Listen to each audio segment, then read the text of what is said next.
212 डेहरी विधानसभा में जेडीएस समर्थित उम्मीदवार आज़ाद समाज पार्टी कांसीराम से उम्मीदवार फतेह बहादुर सिंह के पक्ष में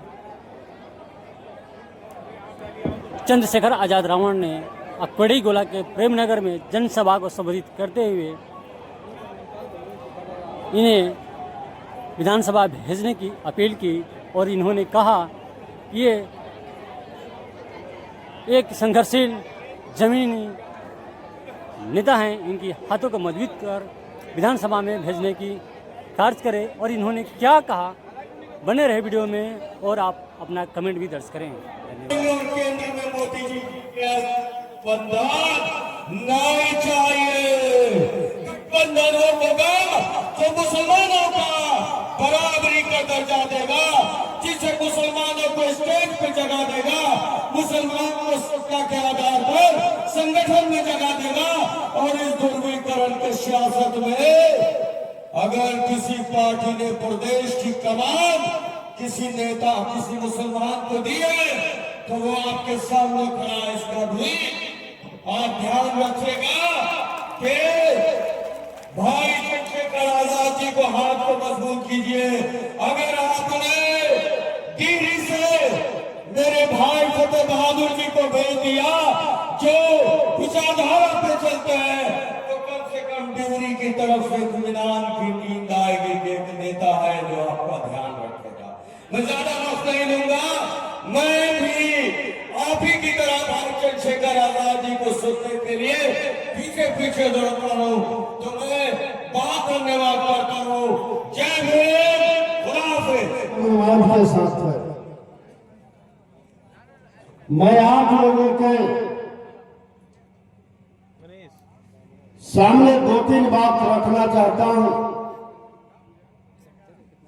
जिस लड़ाई को आज हमने लेकर चलने का काम किया है, उस लड़ाई को अमर शहीद जगदेव प्रसाद जी ने नींव रखने का काम किया था। और अमर शहीद जगदेव प्रसाद जी ने कहा था कि आज मैं जिस लड़ाई का नींव रखने जा रहा हूं वो लड़ाई 100 साल तक चलेगा। पहली पीढ़ी मारी जाएगी, दूसरी पीढ़ी जेल जाएगी और तीसरी पीढ़ी राज करेगी। साथियों, जगदेव बाबू ने 90% के लोगों के लिए, शोषित समाज के लिए, हक हिस्सेदारी के लिए, धन धरती राजपाट में हिस्सेदारी के लिए सामंतवादियों से लड़ने का काम किया। जगदेव बाबू ने जिस लड़ाई को नींव रखा था, जगदेव बाबू के 90% के लोगों ने नहीं समझ पाया और उनके लड़ाई को 10% वालों ने समझ लिया। इस लड़ाई का परिणाम क्या होगा और 10% वालों ने जगदेव बाबू का हत्या करने का काम किया। मैं आपके बीच यही कहने आया हूं। आपकी लड़ाई को जगदेव बाबू का हत्या करके आपकी लड़ाई को रोक दिया गया था। उसी लड़ाई को जो 90% के लोगों की लड़ाई है, जो शोषित पीड़ित की लड़ाई है, जो गरीब दलित पिछड़ा अल्पसंख्यक की लड़ाई है, उस लड़ाई को मैं लेकर चला हूं और उसी लड़ाई को मैं लड़ने का काम कर रहा हूं। तो मनुवादियों और सामंतवादियों ने साजिश की तहत मिलकर के 2025 या 1974 दोहराएंगे, नहीं दोहराएंगे ना। मनुवादियों और सामंतवादियों को साजिश में कामयाब नहीं होने ना,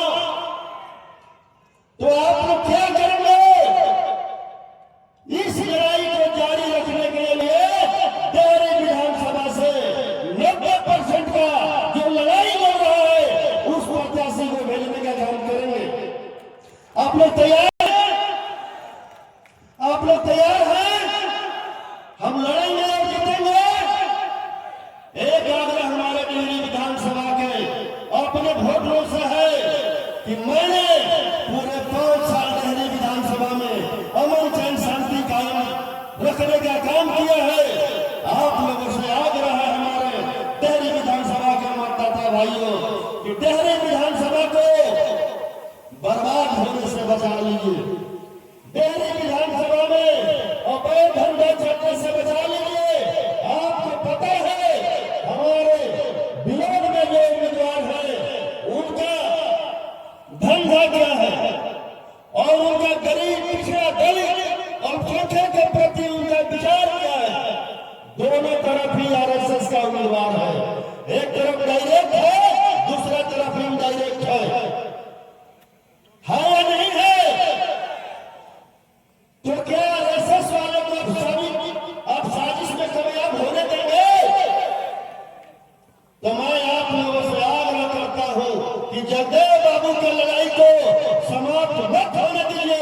अगर जगदेव बाबू का लड़ाई यही समाप्त हो गया तो आने वाला पीढ़ी हमें माफ नहीं करेगा, आने वाले पीढ़ी हमें माफ नहीं करेगा। साथियों, मैं पुनः आप लोगों से आग्रह करते हुए एक बार अपने दिल पर हाथ रखकर सोचिएगा कि जो फतेह बहादुर से लड़ाई लड़ रहा है वो लड़ाई किसके लिए लड़ रहा है? हम 90% के लोगों के लिए लड़ रहा है। तो हमारे 90% के लोगों का भी नहीं तो बनता है कि आप ये लड़ाई को जारी रखने के लिए फतेह बहादुर जी को हमें सदन में भेजना चाहिए, ताकि सदन से लेकर सदन तक हमारे 90% का हक हकदारी का लड़ाई लड़ सके।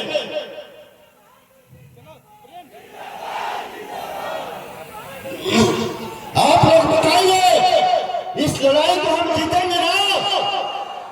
10 का शासन 90 पर नहीं चलेगा ना? 100 में 90 शोषित है, 100 में 90 शोषित है। 10 का शासन 90 पर, 10 का शासन 90 पर। वोट हमारा, राज तुम्हारा, वोट हमारा, राज तुम्हारा। जय जय जय जय जय भीम, जय जय जय जय जय भीम, जय जय मैं सभी संतों गुरुओं महापुरुषों को नमन करता हूं। प्यारे साथियों, यहां केंद्रीय चुनाव प्रभारी के रूप में भाई हिमांशु जी, भाई नायक सिंह जी, भाई कमल बराड़ा जी,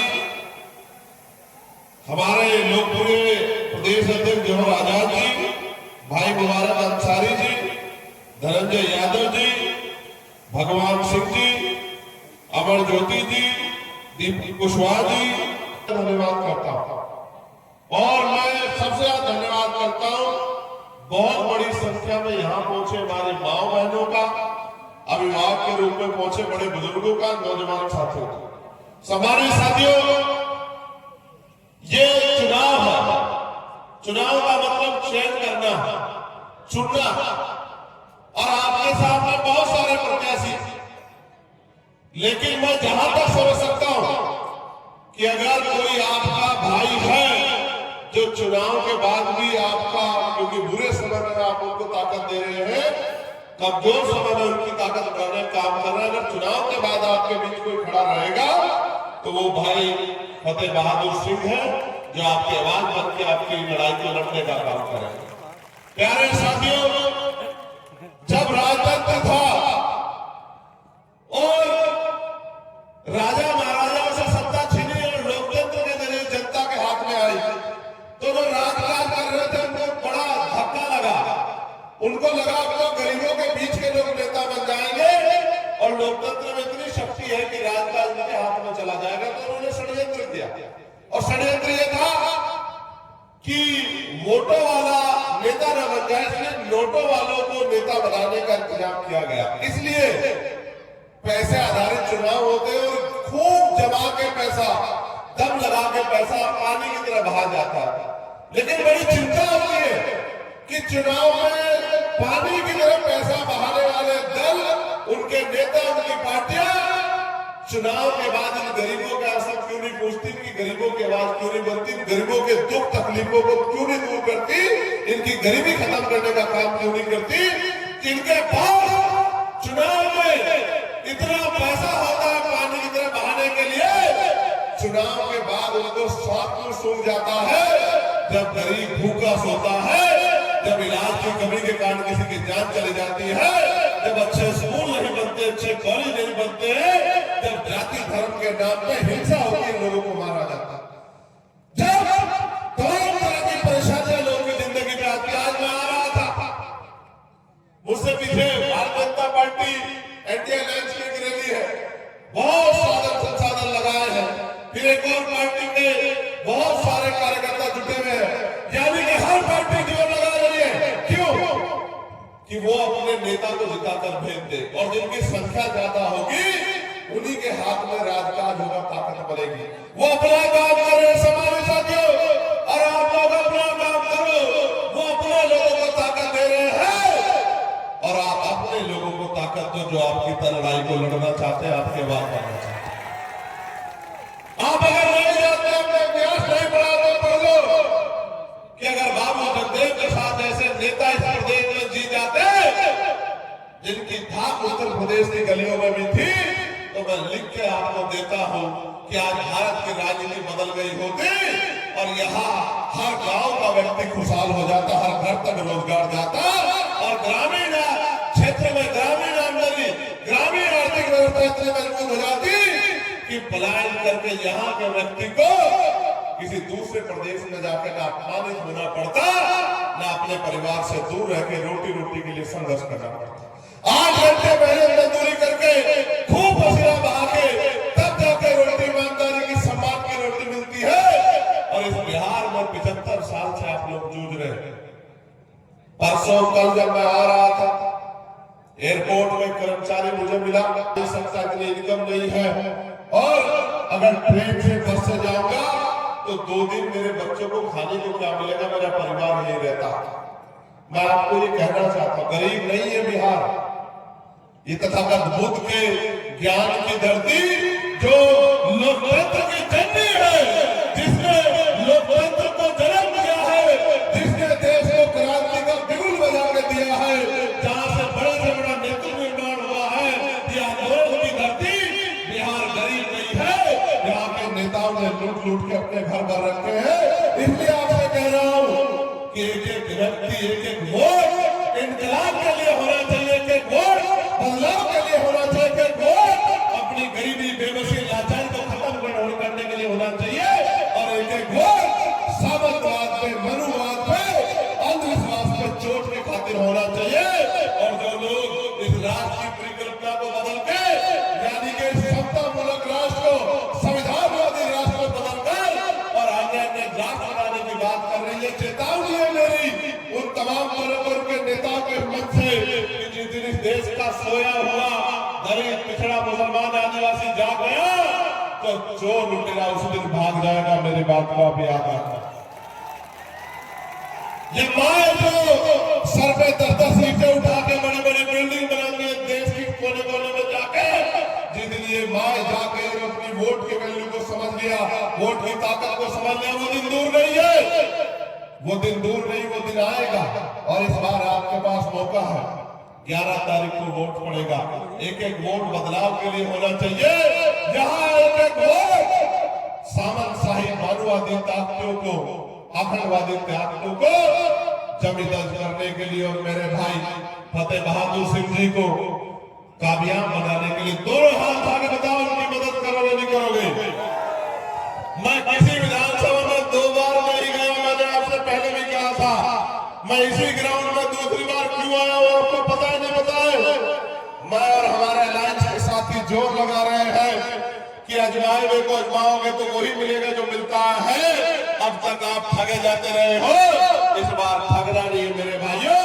इस बार अपनी वोट से अपनी ताकत बनानी है कि आपका एमएलए जीते और आपके क्षेत्र के लिए काम करे। मेरी बात को आप याद रखना। बताओ मदद करोगे नहीं करोगे? बताओ दलित, पिछड़े, आदिवासी, मुसलमान भाई बन के और भाईचारा बना के इस तरह एक दूसरे के हाथ में हाथ पकड़ के बताओ ताकत बनाने का काम करोगे नहीं करोगे? बताओ, जोर से बताओ, करोगे नहीं करोगे? और अगर आज आप ताकत बनाने का काम करोगे तो ये ताकत सिर्फ आज के लिए नहीं, अगले 5 साल के लिए, और इन 5 सालों में जो संघर्ष होगा, जो ताकत बनेगी, वो अगले 20-25 साल आपकी सेवा में काम आएगी। मैं आपका बहुत बहुत धन्यवाद करता हूँ। और नौजवान साथियों से कहना चाहता हूँ, वो लोग निकले, घर घर जाके लोगों को जागरूक करें। और अगर ये आपको पैसा दे, ये कहते शराब है बंदी है, कहीं शराब बंदी नहीं। जो दीवाराव फुले ने कहा कि किसी भी बहुजनों के संगठन में ऊंची जाति में शामिल मत करें, वरना तुम्हारा करवा आगे जाने की बजाय पीछे